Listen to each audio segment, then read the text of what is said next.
Assassination of Rafic Hariri. On 14 February 2005, former Prime Minister of Lebanon Rafic Hariri was killed along with 21 others in an explosion in Beirut, Lebanon. Explosives equivalent to around 1,000 kilograms, 2,200 pounds of TNT were detonated as his motorcade drove near the St. George Hotel. Among the dead were several of Hariri's bodyguards and former Minister of the Economy, Bassel Fleihan. Hariri had been part of the anti-Syrian opposition in Lebanon. His assassination triggered the Cedar Revolution, a popular movement which forced Syria to withdraw all its troops in Lebanon by April 2005. The killing also led the United Nations to set up the Special Tribunal for Lebanon to investigate the killing. The Special Tribunal, along with an independent investigation carried out by Lebanese Brigadier General Wissam Al-Hassan, found compelling evidence for the responsibility of the Lebanese group Hezbollah in the assassination. One of the investigators, Wissam Eid, was assassinated in 2008. In August 2020, judges at the Special Tribunal for Lebanon found Salim Ayyash, a mid-level operative in Hezbollah, guilty in absentia of 5 charges including the intentional murder of Hariri with premeditation by using explosive materials. 3 other defendants were acquitted. The panel of judges concluded there was no evidence that the Hezbollah leadership had any involvement in Hariri's murder. Hezbollah denied any involvement, and its leader, Hassan Nasrallah, refused to allow the arrest of Ayyash. Background: Hariri and others in the anti-Syrian opposition had questioned the plan to extend the term of Lebanese President Emile Lahoud, emboldened by popular anger and civic action that became the Cedar Revolution. Lebanese Druze leader Walid Jumblat, a newer recruit of the anti-Syrian opposition, said after the assassination that in August 2004 Syrian President Bashar al-Assad threatened Hariri personally in a meeting, saying, "Lahoud represents me. If you and Iraq want me out of Lebanon, I will destroy Lebanon." His account is quoted, but not confirmed, in the UN Fitzgerald report. The report stops short of directly accusing Damascus or any other party, saying that only a further thorough international inquest can identify the culprit. According to these testimonies, Hariri reminded Assad of his pledge not to seek an extension for Lahoud's term, and Assad replied that there was a policy shift and that the decision was already taken. He added that Lahoud should be viewed as his personal representative in Lebanon and that opposing him is tantamount to opposing Assad himself. He then added that Assad would rather break Lebanon over the heads of Hariri and Druze leader Walid Jumblat than see his word in Lebanon broken.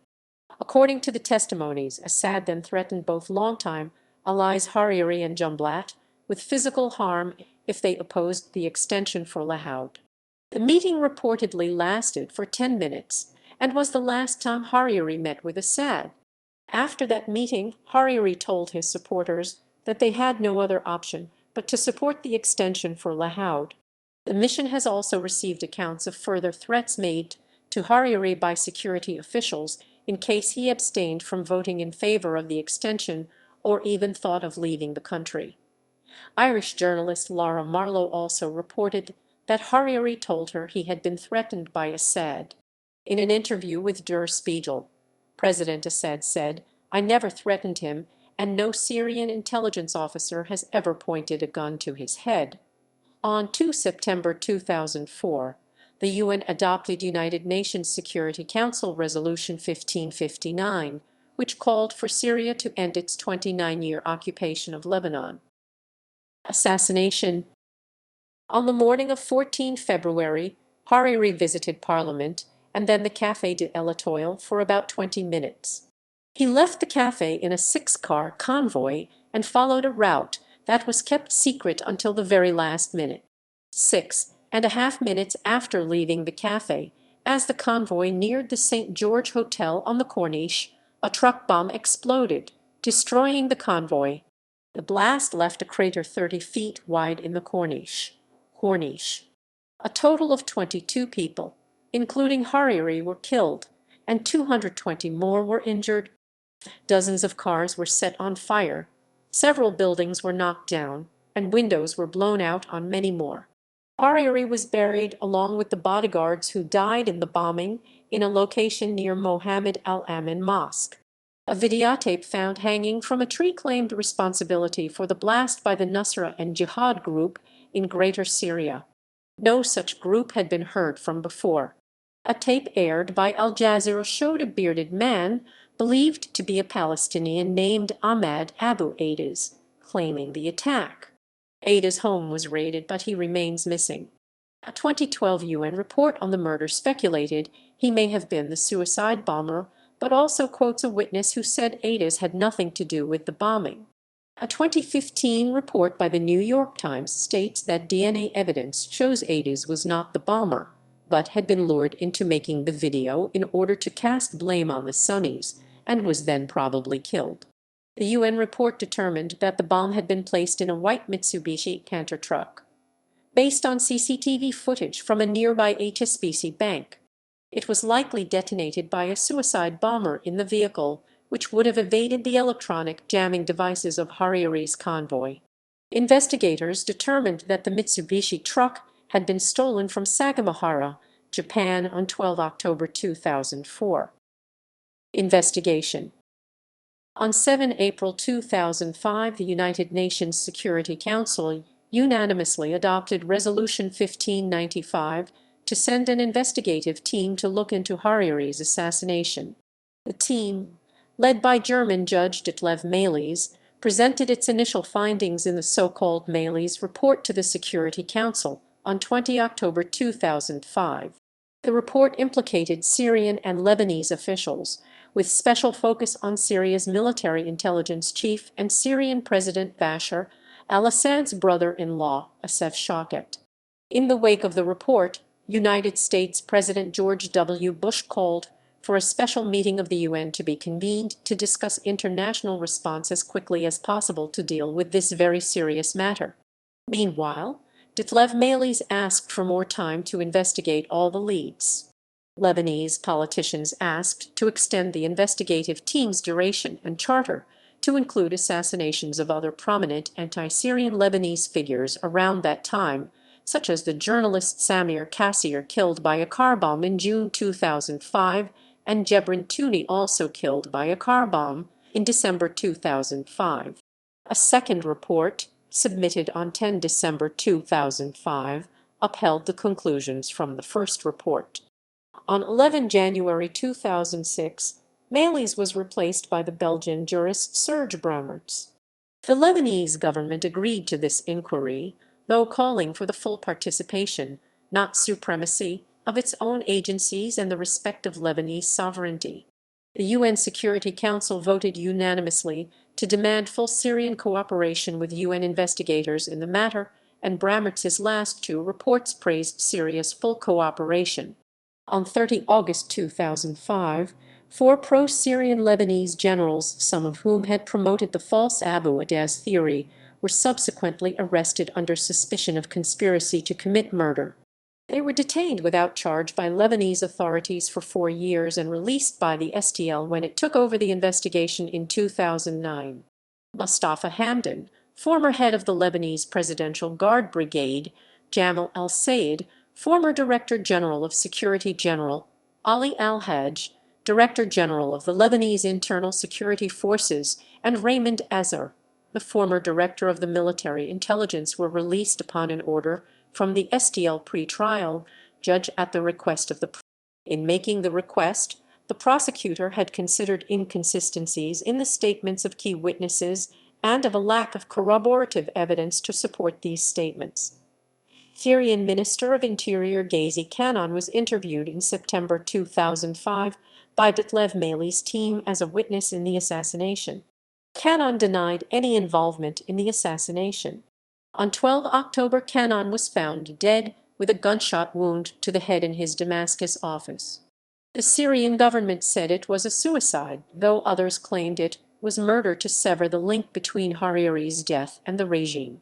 On 30 December 2005, former Syrian Vice President Abdul Halim Khadim, in a televised interview, implicated Assad in the assassination and said that Assad personally threatened Hariri in the months before his death. This interview has caused Syrian MP to demand treason charges against Kadhim. On 18 December 2006, a progress report by former head of the investigation, Serge Brammertz, indicated that DNA evidence collected from the crime scene suggests that the assassination might be the act of a young male suicide bomber. On 28 March 2008, the 10th report of the UN International Independent Investigation Commission found that a network of individuals acted in concert to carry out the assassination of Rafic Hariri, and that this criminal network, the Hariri network, or parts thereof, are linked to some of the other cases within the Commission's mandate. The Security Council. On 7 February 2012, Hurriyet reported investigators from the United Nations interviewed Loy Saka, interested in whether he had played a role in the assassination. UN Special Tribunal.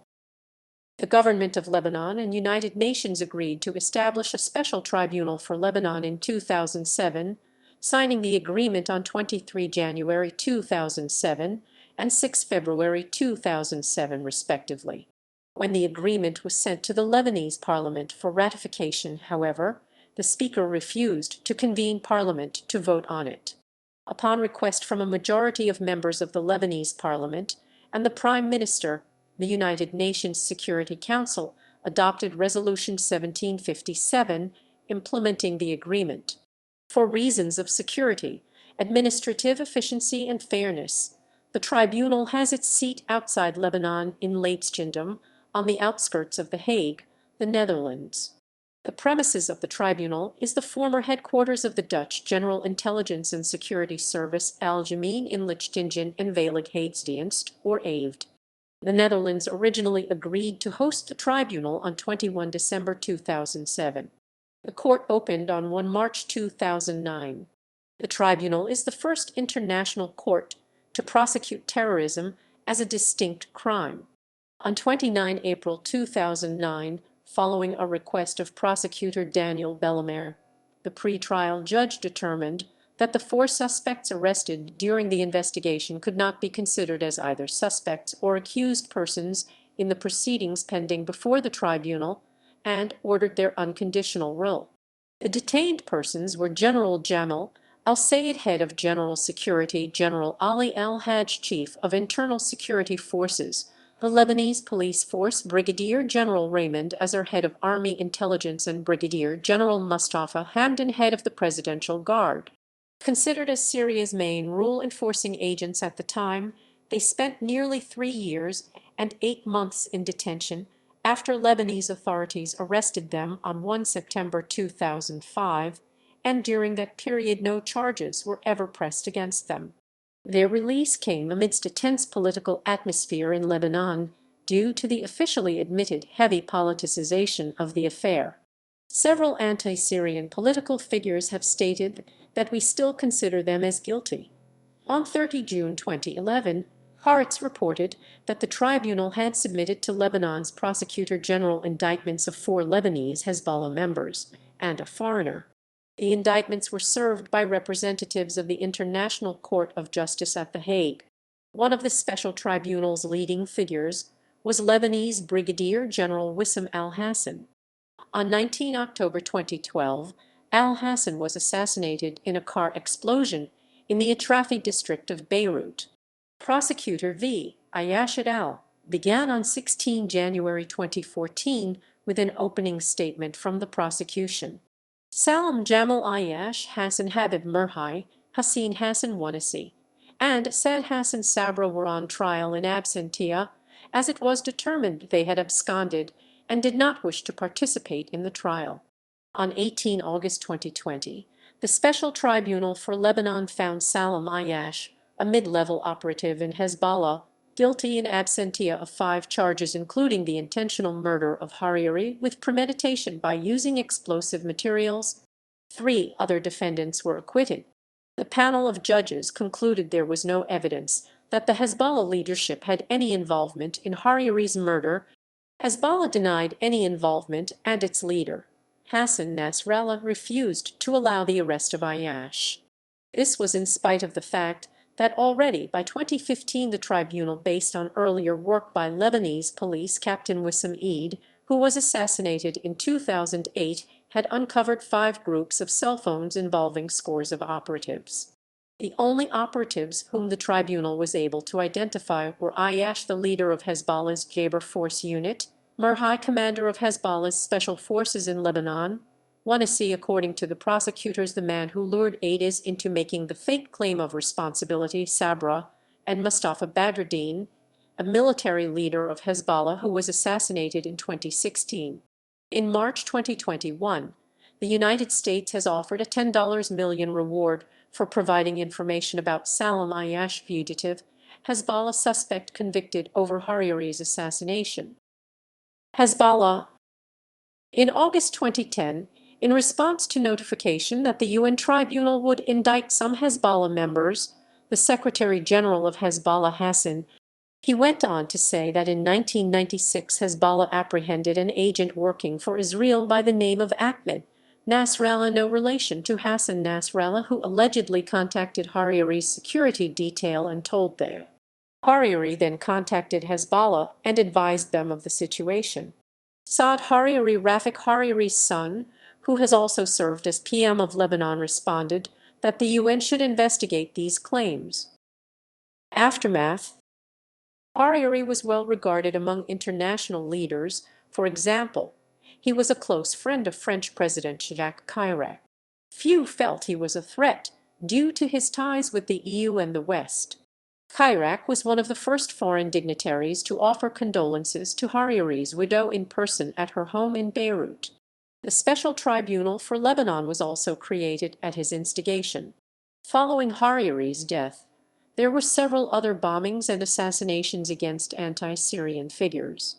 These included Samir Kassir, George Howie, Jebrin Touni, Pierre Emine Gemayel, and Walid Aido.